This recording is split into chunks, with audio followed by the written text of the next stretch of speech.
guys, still battling away here. I think this top middle one here, I am going to put the min raise out there with the suited ace blocker. I say blocker because we're really just trying to pick up the blinds. 5, 6, 7, if we do get jammed on, we're going to have to fold, but we do manage to get that race through. Bottom middle, of course, just going to raise that and hope to actually get a jam or solicit some action. And I think top left here,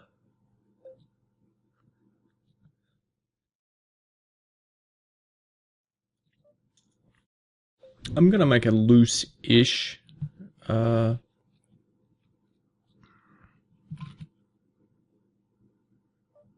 loose-ish jam. I say loose-ish because we're pretty short and the pot odds are pretty big, so it's kind of hard for it to be too bad with King Queen here. The initial opener is a little bit tight. Well, no, he's not tight, but he's pretty standard. The guy calling behind seems pretty loose, but he has called a fairly shortish stacked second position open. So it's a pretty marginal spot. But at the same time, 17, I mean, we only have around M4 just over, so I think that given the money that's out there, and I mean, that's just a huge win, really, for us, because we just picked up so much dead money. A really high percentage of our stack we actually picked up there.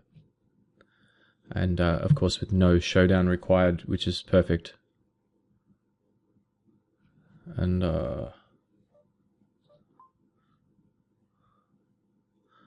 I think this bottom middle one, I think I'm just going to shove it. You could really go either way with that. And so, of course, I mentioned I was going to mix things up a bit today with some other sites. And you can see we've got the Titan iPoker skin, Titan Poker on the bottom left. And that is a 20 rebuy. And we're 31 of 85, 36 get paid. So still a little bit to go before the money. And my computer's been very buggy today, guys. So, see, we did get called by worse there, the ace-jack. And that's, you know, M5 jamming from mid-ish to late. I mean, we can expect to get called a fair bit. So I think I will raise top middle. Guy seems quite tight. 7s I'm going to jam. If I manage to get it out, yeah. And I think I will see bet it. Just for 6-8-ish. You can see I'm actually a little bit under the pump here with the timings. Still got tables outside as well. Obviously a really good card. So you could have 10-jack, 8-10, 6-8. You could have a 7 or a 9, even a 3. We'd be pretty unlucky to be behind now. So I think I'm just going to bet again because it's going to look pretty bluffy, like we're trying to rep this scare card. Probably just trying to think what we can do here. Yeah, I think around 17 is probably good. I'm just trying to think. I mean, we probably want to get a stacks in on the river. If we bet 17, there'll be almost 70 in there. We'll have a bit less. I mean, we'll have a little bit under pot sized turn bet. Obviously, a really good card for us. And I think we just have to shove now and just try and make it look bluffy. He's probably got 8-9 sometimes, A7, hands like that. I do expect him to call a fair bit with those sorts of hands. I think our line does kind of look a bit bluffy. We could have had 10-jack, jack-queen. We could have had missed diamonds on the turn. We could just have absolutely nothing at all. Obviously, top right there, we flopped big and managed to hold up. And I should have c-bet bottom middle, I think.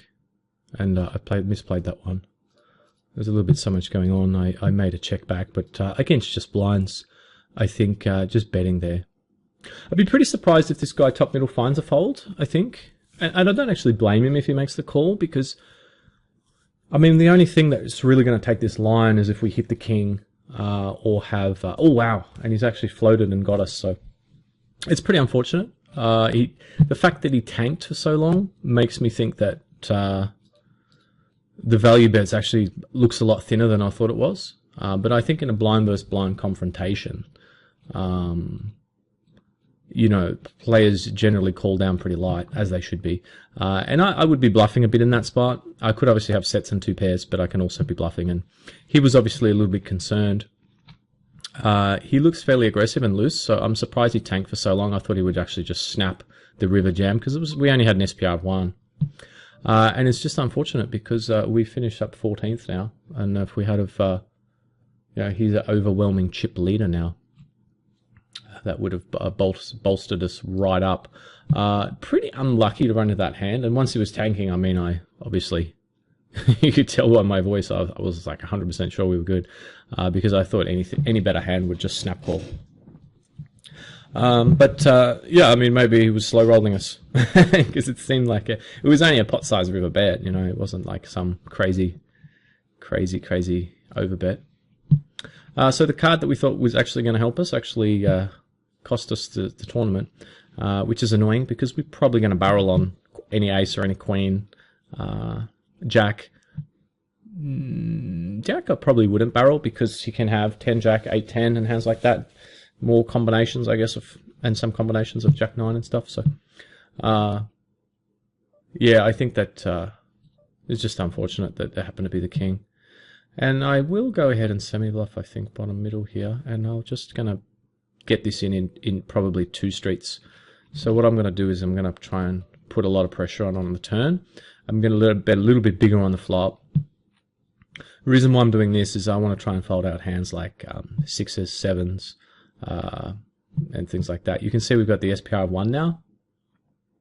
The 5's actually a pretty bad card. You know, it would have been good to see it on an over card. I'm going to jam anyway. We could actually have the best hand some of the time, but even if we don't, you know, we should have a lot of outs, and that's one of them. Oh, it's not. He's actually got the ace of diamonds. So we were actually in really bad shape. So much for the video run good. It's actually the video run bad at the moment. So that is the end of that chapter, unfortunately.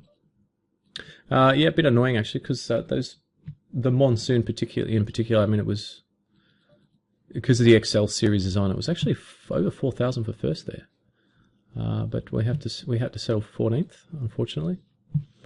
Battled hard to get there, and then ran into a hand. You know, that player I said hadn't been defending a super amount, and so, you know, I think the raise there with the King X. Some players would certainly sort of fold it. We could also try a limp. Personally, you know, I like to try and get ourselves in a position to get chips. It's hard to get chips. I like to try and get in positions where we can get chips. You don't really get in a position to get chips by folding. So, you know, raising and then barreling it off there, that's really just my style. But I mean, we obviously hit that time, but he got the better of us with the King Jack. So we're going to have to try and get some luck in this 50 rebuy, perhaps. We are 5 of 42. Very small turnout for this one. There's only 69 players, so there's only 8 places paid. It's kind of unusual to see. 50 rebuy has certainly lost a lot of momentum. I do think there's still a bit of value in there, in that tournament.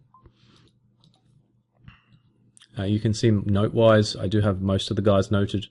But, you know, there's still a lot of guys that I don't have notes on that are potentially part-timers. There's a couple of regs. Well, not regs, but recreational players in there that donk around a bit. And, of course, there is a mixture of good players as well. Some solid online pros. But not sort of the guys that you see a lot. I mean, I don't have any light blues here, which is a color I have. I tell a lie, I have one light blue. MJW, who is extremely good. White Rabido is also very good. Dragon Warrior is very good. And of course, Moment Mori, who's also very, very good. I mean, Elia and Jim Bizzle and these guys, I mean, that's all sort of standard. You're not going to play a 50 rebuy online and not have at least some good players in there. Poker Onew's not too bad. Jays is good. Ajaro is good. This Janky guy's pretty good. This ASJ guy's pretty good. But But yeah, I mean, we've still got enough spots, you know, all the reds and purples, and the no notes. I generally going to figure, I mean, those players are most likely weaker links, and that's where the value comes from in a tournament like this. But, you know, it is, we've built our bankroll up to a point where we can play it, but you do have to keep in mind that it is a bit of a bigger buy-in tournament. I think I was only in for just the one rebuy and one add-on, and I'm pretty good at doing that, actually. I'm pretty good at just doing one rebuy, one add-on. And it's not really necessarily that I'm play carefully in the rebuy period, but I just think it's that normally you can just get it in really good spots, because players normally play too loose. 2, 3, 4, 20. This guy's kind of loose. Folds to a few 3-bets. I think I will actually raise here with the blocker. I think we get a lot of folds immediately, and we do there. You hear me mention the blocker a bit like that a lot, but I'm not really. I mean, I'm not sort of just purely, oh, we have an ace, we're raising. He's got less combinations of ace-king, ace-queen, and any ace that beats us. But, I mean, that is a factor. But it's more just that it just gives you that little sort of boost. I want to attack him in that spot a lot. I think I might actually 3-bet here as well. 4, 12.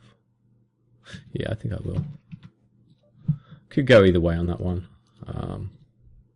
Could just flat it. Could 3-bet it. I think it'd be 4 bets. I'm probably going to shove it. It's a pretty deep shove, but I think this player and I have a fair bit of history. I do think he has a 4-bet fold range, and I also do think that he has a 4-bet call range that contains ace king and ace queen, ace jack suited. So we're ahead of those hands. 7s and hands like that, I don't know what he does with them. 7s and 8s. I think 9s he would probably look to get in. So I mean, we're not doing great against his range if he gets it in. I mean, if we get it in against him, but I do think he's going to fold a bit as well. And a lot of that is. Well, partly that's based on the history that I have with that player, and I think he perceives us to be quite aggressive.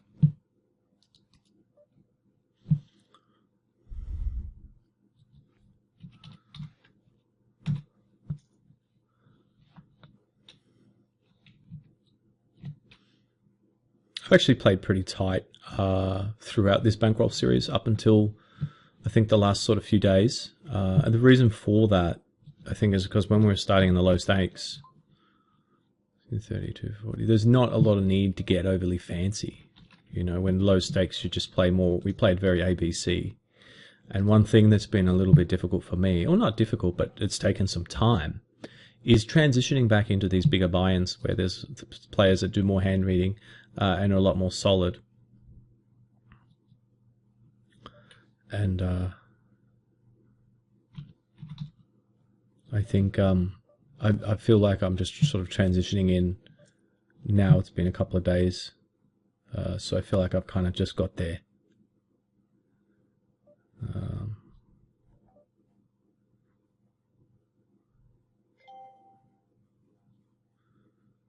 Queen, Jack, King.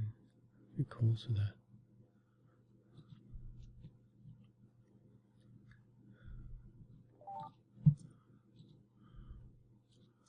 I think we want to try and stay active with the Queen 4 suited here. It's definitely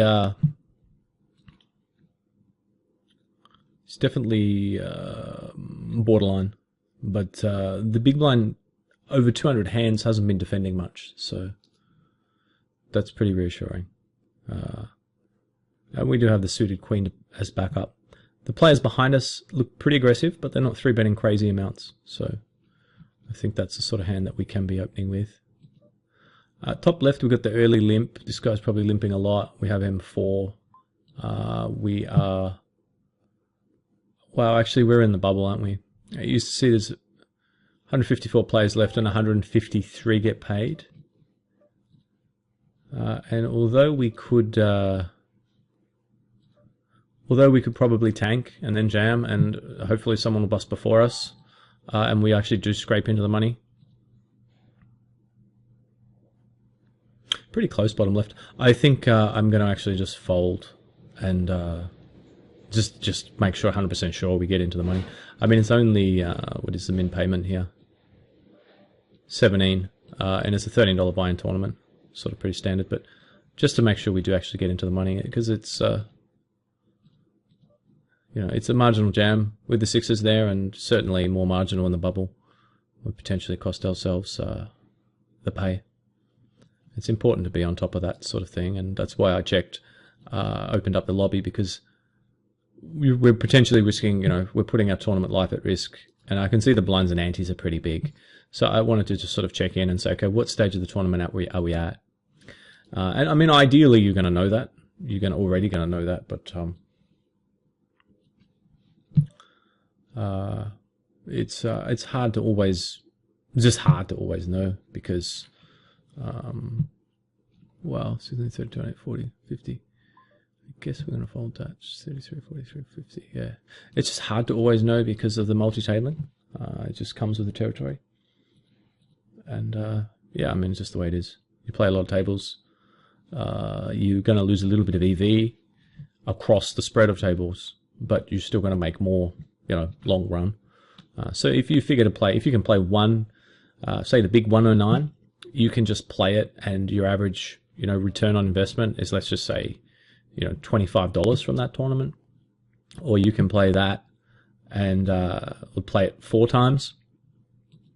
Well, now your average return might only be, $15 or even $10 per tournament, because your concentration's being, spread across the multiple tables, and you're not playing your absolute A game in the one tournament that you're playing. But if you're getting $10 return on investment from 4 tables, you're actually making $40 from that session, as opposed to the one table where you can make $25. And that's the essence, obviously, of multi-tabling, is being able to, it's definitely going to reduce your ROI, because, I know personally it does a lot. Because, I'm often more rushed with decisions. I don't hand read as well. Taking the time and following the action in a lot of detail is a lot harder when you're multi-tabling. You don't have as much time to sort of check HUD stats, or you don't pick up on some player if he does something, donkeyish or good, and those tendencies that you don't pick up on that, and that's quite costly. You don't have as much time to check the HUD stats and things like that as well. But, I'm making it sound really bad. But, if you're talking about it from a purely just trying to max your ROI, then actually it is pretty bad. But as poker players, we're trying to make as much money as possible. And so the multi-tabling is one way to try to do that. Even though our ROI might decrease per tournament, we're collecting more money across multiple tournaments, which in the end works out to be, more profitable. But certainly you're going to get to that point where it's not, because you're playing too many tables. And that's certainly something to be aware of. Wow, I actually jammed there, and the bubble's actually still going, and I just automatically presumed it would finish, because normally with 154 players still in, it normally never ever goes that long. But we had 10s, so I would have jammed it anyway, I think, but it would have been good just to have known that. I am just going to shove here. I think we do have the best hand, well, not the best hand some of the time, but we have the right equity enough of the time, where he's got 5s or something. And I do think we get folds. I do think we get folds quite a bit as well. How are we going to play this against Rabito? 750. I think I'm going to raise to this much. Could have done a lot of different things here with Rabito. Top right, he's a very good, very, very good Australian reg. One of the best players in Australia, in my opinion. You heard me mention the other one before, MJW. And he's one of the best players in the world, in my opinion. Very, very tough player to play against. Plays very, very well.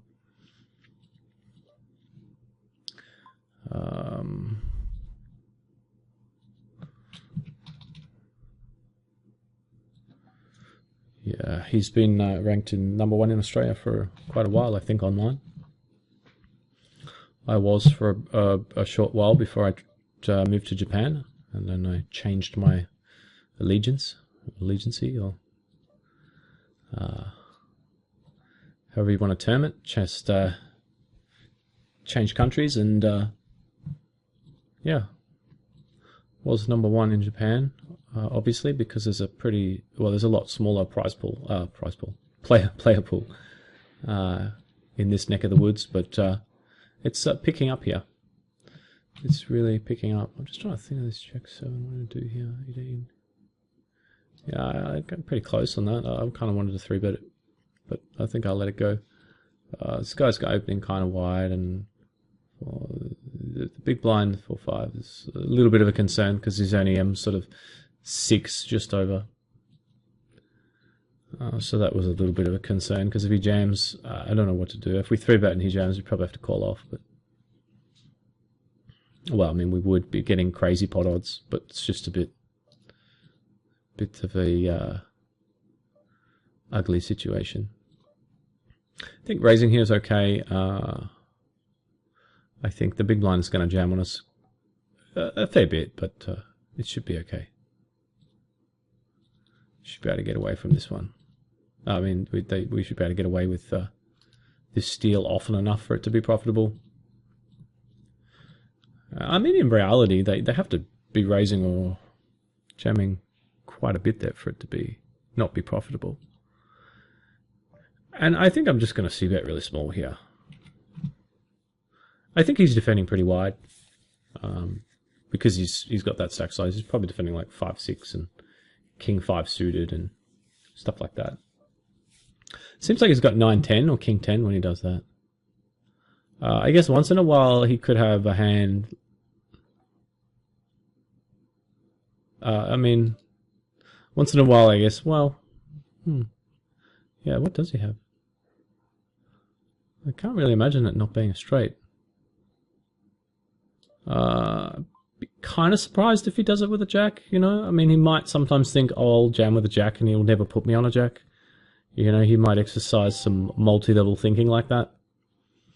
But, yeah, I mean, because if he does just check raise, I mean, well, I mean, it does look pretty strong, but at the same time, I mean, we've bet pretty small. We've left the door open. So he might seize that opportunity some of the time. I think bottom left was pretty close. Probably should have called it.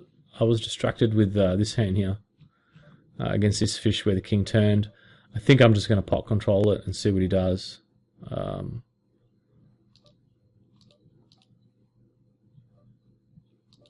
Wow. 6-7. No. I think he's got a few too many bluff combos. You know, like Queen 10, Jack 10 Jack. Maybe sometimes he's called with like ace high. Maybe he's doing some weird thing where he's got like 2s and he's turning it into a bluff. It does kind of seem a bit 9-ish. I guess once in a while 6-7 as well. We do have the 10 blockers too. Yeah, but I just think his value range is just, you know, it's just a 9. You know, his value range is just a 9 most of the time, and so there's just not enough combinations. I mean, when you're thinking about, you've heard me talk about this before. Fish normally have too many bluffing combinations. It's one of their weaknesses, and that was a spot where I expect him to, you know, just have too many bluff combinations. Pretty easy jam with the a6 there. Once the guy limps, he's just going to fold a lot. We're only M9-ish, and a6 has good raw equity in that spot, but doesn't play well post, so we don't just want to like raise small, you know, in case he calls, and we don't just want to check back. We just want to take his hand's raw equity, jam it in, and just pick up the dead money. Once in a while, you know, he might have limped with a hand, but yeah, if he has, so be it. Yeah, so I should have played those queens before. And 25, 6, 30. Yeah, I think I will 4-bet here. 3-bet here.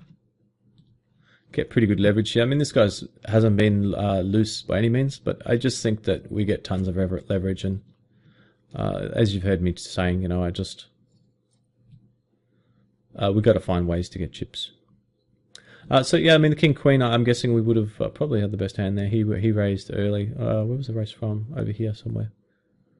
On the button, call flop. He checks, probably bet turn if he checks. Maybe consider controlling the pot, but I mean the small blind could have had a hand that beat us.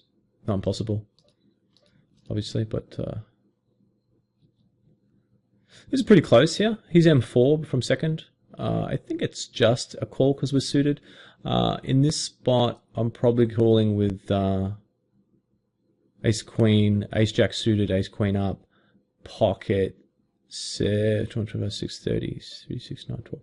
7s or 8s up. 7s or 8s up. So this is a complete like outlier. Like ace 10 suited, I'm folding. Ace jack off, I'm probably folding. Yeah, I would. So this is like the absolute like worst hand I'd probably call within this spot. And that's why, because he doesn't have many worse hands, but that's one that he does happen to, that one that he can have. But he's always got a decent hand, you know, jamming M4 from second. And we just had him pipped that time.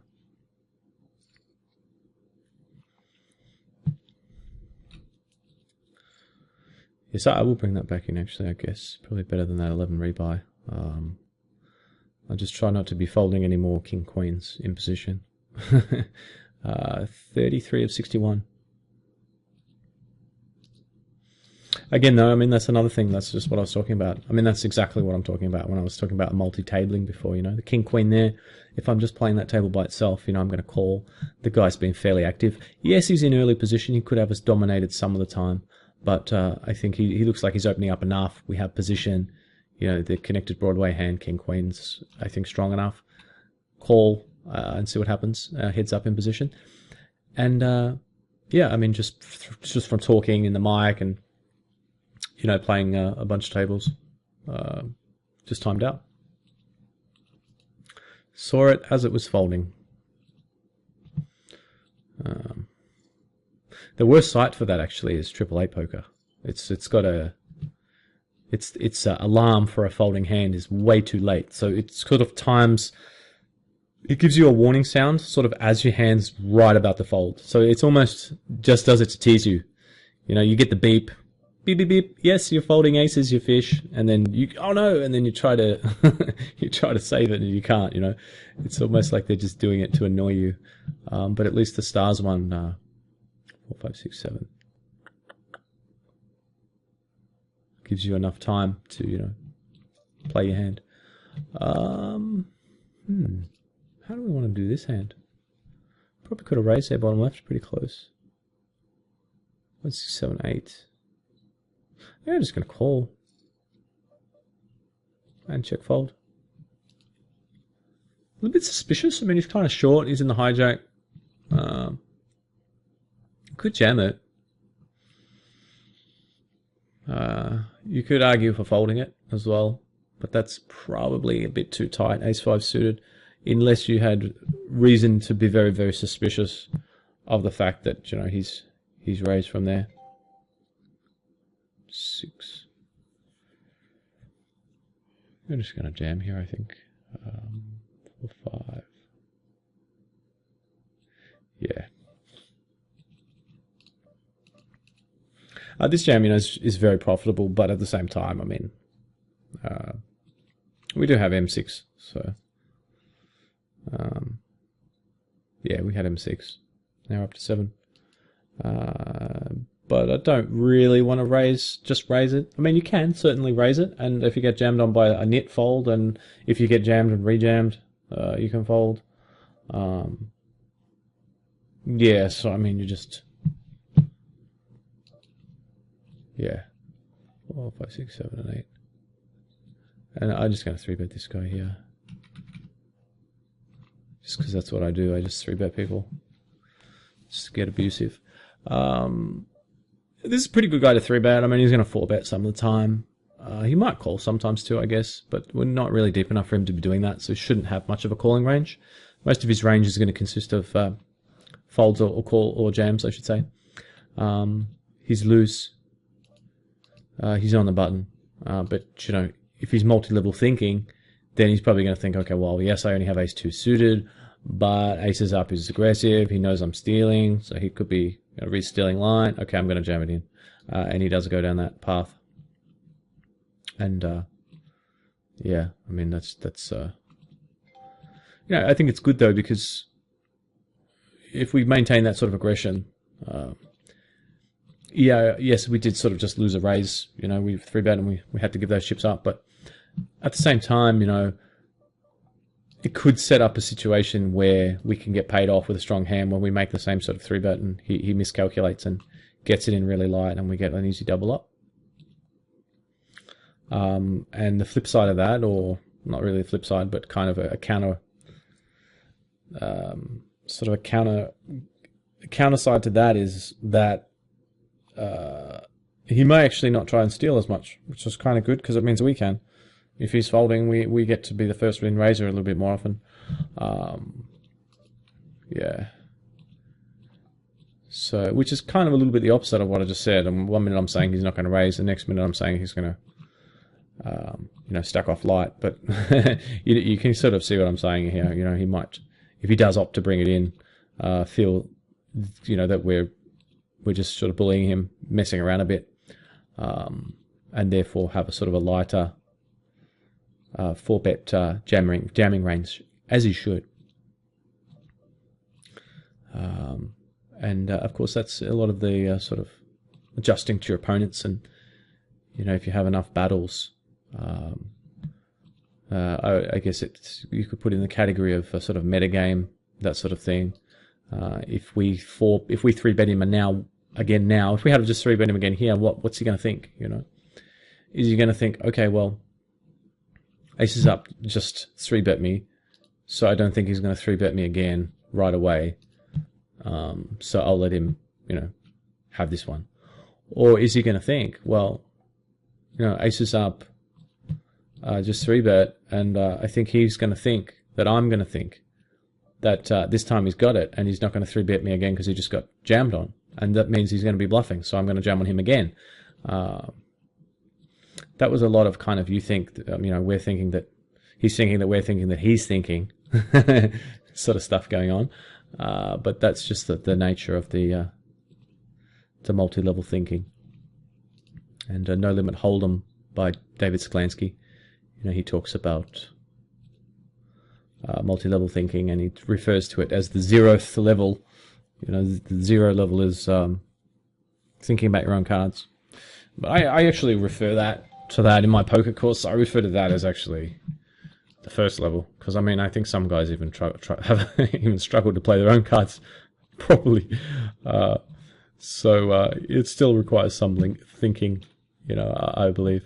So I always sort of think, I try to be on the 3rd level. I think that's a good place to sit when you're playing MTTs. Well.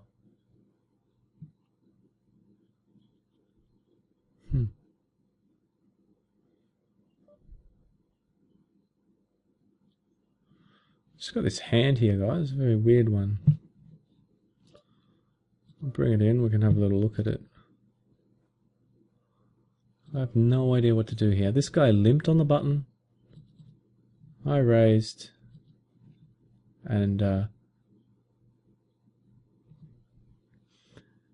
he called. So does he limp on the button with an ace? Let's just presume that he doesn't for a minute. That means he's trying to represent. That means he does. He could have a king, but is he really going to just pot if he has a king? He might just think, well, I think I have the best hand, I'm betting, but why would he pot it? Yeah, I think I'm gonna have troubles folding this hand. Which it could be a huge mistake if he's, if he happens to roll the monster.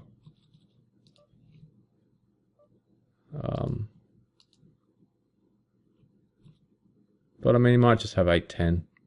I check flop. He checks back. I check turn. He pots it. It's kind of a bit of a weird sort of story, isn't it? I could have just called, but just the pot story is so huge. We only have 2,000 left behind if we call, and just in case he's got spades or, Now river's a queen or something. I mean, basically, I mean, if we call, I don't think he's going to bluff river with just a couple of thousand left, and we may as well just stick it in, I think. I mean, if he's never bluffing river, then it's ridiculous to just call, because you're just giving him a free chance to hit a miracle on the river. You know, if he's got 10 jack and hits a queen, well, you know what I'm talking about. Yeah, so I mean, obviously, his story just didn't really make sense, so checking their induced, and that's exactly what I was talking about before. You know, the players usually have a bluff too frequently. They have a little bit of a unbalanced range in the sense that they bluff too often. And I think that was a situation where we really got to exploit that tendency that these weaker players have. And, you know, I've got him marked in purple, so that means that he's a bit of a fish. As kind of you would guess by the ridiculous race size here. Well, I mean, not ridiculous, but it's just big. It's just a big sizing, which is unfortunate because I wanted to play this hand against him. But because he's almost 5x'd, I think I'm just going to fold it. So we've got this Titan issue, the eye poker issue, and you actually heard me, funnily enough, you heard me talking about this earlier. Last part. Yeah, I was saying how I'm just going to give it a bit of a trial, but I've been getting a lot of disconnects from these sites.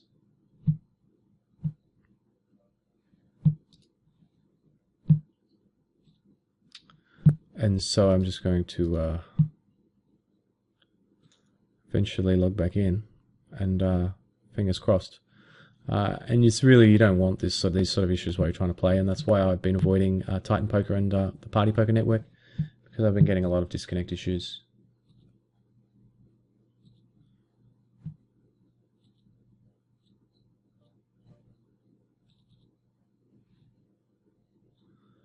And in fact, oh, okay.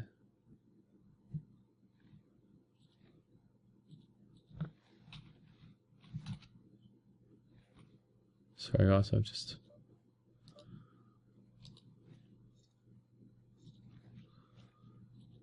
doing stuff. Yeah, we cannot get back in.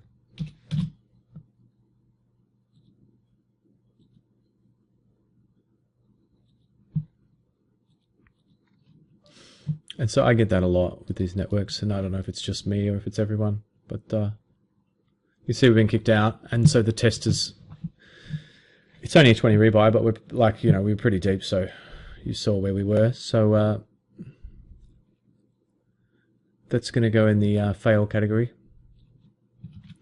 for Titan, and so we'll stick to stars and 888 like we've been doing, and that's why I've been doing that, which is kind of unfortunate because there's lots of soft tourneys on the other sites, but disconnection issues are just the last thing we want.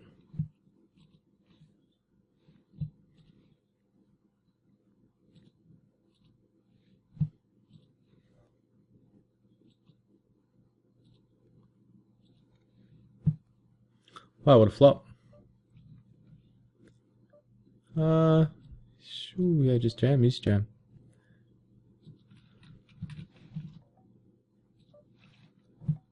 Wow, we are very live. Oh, we were live.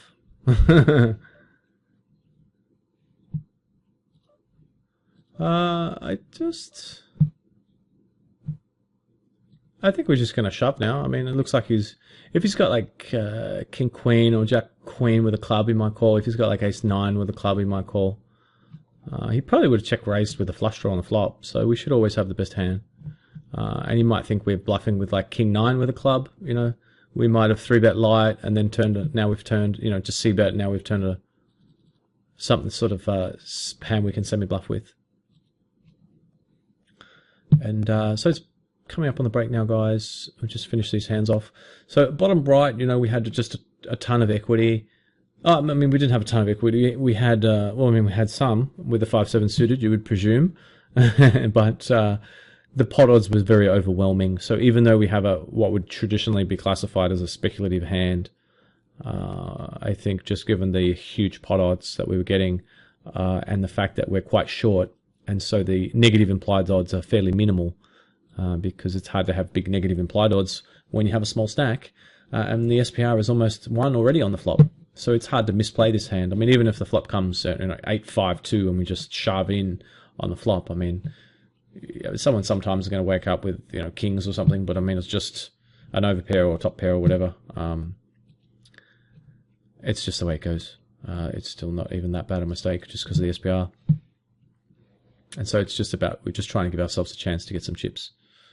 And luckily we didn't hit a straight or anything on the river because that guy had a monster. So here, this guy's just potted on the flop. I think I'm just going to jam. There's already 1500 out there. Doesn't seem too much reason to call, really. He's going to have like queens some of the time or kings, but I mean, we've still got outs, and I think he's not often enough he's got like 9-10 or 8s or ace-7 or just ace-king, and he's just betting to fold. You could argue either way on the flop. You could say, well, why is he betting pot? If he's got an overpair, doesn't he want action? Wouldn't he bet smaller? So does that mean he's bluffing? Or maybe you're just like, this guy's probably a scared fish, and he's like, I'm just going to pot it. I'm just going to bet pot because I don't want any silly bad beats to happen with my kings. It's really hard to know what sort of level a player like that is thinking at. Maybe he's thinking a deeper level than we're giving him credit for. Maybe he's like, oh, I'll pot it. It'll look weaker. You know what I mean? Like, he maybe it's just the first time he's played poker and he doesn't know how much to bet. There's all these different, colors in the rainbow, all these different spectrums to consider. But in that particular instance, it's a $27 buy-in. Yes, he's raised UTG. He could have the bigger pairs. I said he might have queens or something. But I think once we flop top pair, top kicker against an unknown guy, and once he pots, there's a lot of dead money out there. There's a lot of bad turn cards if we just check call. He could have had a flush draw. Any 10, jack, queen, king is a bad card. Not just because it could give him the best hand, but it could also kill our action for the times that we actually had the best hand. And it's a hand that we're going to really never be able to get value with on later streets, unless we get a very clean turn card. And if we check call flop, I'm presuming we're going to check turn. If he checks back, we're going to make a small value bet on the river. I think that it's very hard to get value in that instance, because to get value on the river, he's going to have something, right? Unless he heroes with ace king, and for him to have something, it's probably mean he's going to end up with a bigger something than we have. And so I think, given how much dead money was already out there and how vulnerable our hand was and how hard it was going to be to get value, but perhaps give value on later streets, just jamming. Didn't love it, but I think it was actually probably the best play. And at the end of the day, I mean, we weren't that deep anyway. And so, one could argue that it was kind of a mistake. And when you see kings, it sort of looks a bit nasty. But I think it was probably okay. Unless we know more about our opponent, which we don't really. I mean, he looks on the tight side, but we only have 121 hands. So the other option, check call flop. Well, fold pre-flop is one, but if we do see the flop, which I feel like we probably want to in that spot, but it's close. It was close, but I decided to. I think normally I would. The check call on the flop, and then check decide on the turn. If the turn's a jack, we check, he shoves. We can probably just fold at that point. But the SPR then would be 1, so it'd still be a little bit tricky. We could be folding the best hand some of the time if he's a bit of a barreler. And so, yeah, just try to keep it simple out of position. And if you want to keep it simple out of position, one way you can do that is just to get the money in fast. Did it, didn't work out. And that's that. So that's the end of that chapter, guys. And it's break time. And hopefully I'll be back later. I've been saying that a bit lately. I'm going to come back later with a final table, and I haven't been. So today I'll see if I can bring home the bacon.